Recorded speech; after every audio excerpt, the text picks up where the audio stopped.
Здравейте хора, днес ще се покажа моята колекция от футболни карти и ще питам Ванко, които знае ще ги кажа, а пък другите аз ще ги кажа. Ванко, знаеш ли тази карта коя е? Не. Тази карта Мерхин Демериал.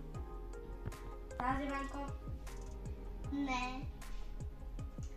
Фокал Томори. Тази карта.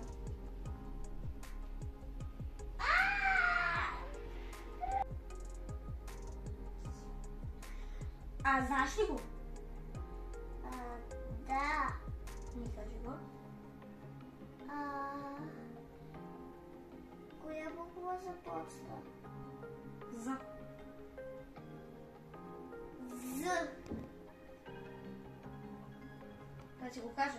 Да. За киселик. За киселик. Ванко, ще можеш ли да ми удариш Рафаел Ляо? Рафаел Ляо.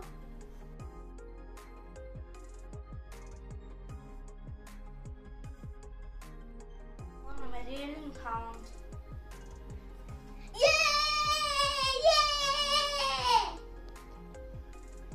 Сега ми намери Лионел Меси.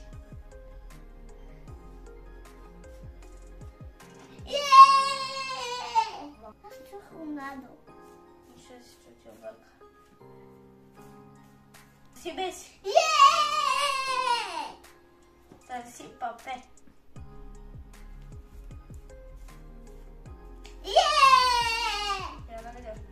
Добре. Това е Белингъм, той играе в Дортмунд и мисля, че на 19 или 20 години. Това е Тео Ернандеш, той играе в Милан. Това може би всеки го знае, това е Кристиано Роналдо, който в момента играе в Ал Насър. Това тук е Габриел Джейсъс, който играе в Арсенал. Това тук е Златан Ибрахимович, той преди няколко месеца се е пенсиониран, но последно игра в Милан. Това тук е Витиня, той е от Португалия и играе в Пари Сен-Жермен. Сапил Фолдън, който играе в Манчестър Сити от Англия. Това е Едър Милитао, който играе в Реал Мадрид от Бразилия. А това е Джамал Мусиала, който е в Германия и играе от Байерн Мюнхен. Това е Хахини. Това тук са последните футболисти, които ще ви кажа.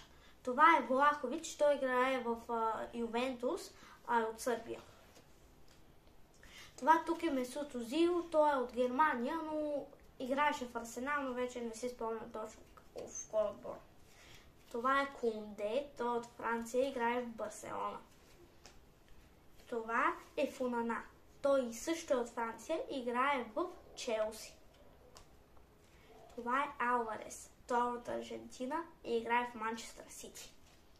А това тук е Ензо Фернандеш, той играе в Аржентина, а отбора му е Челси.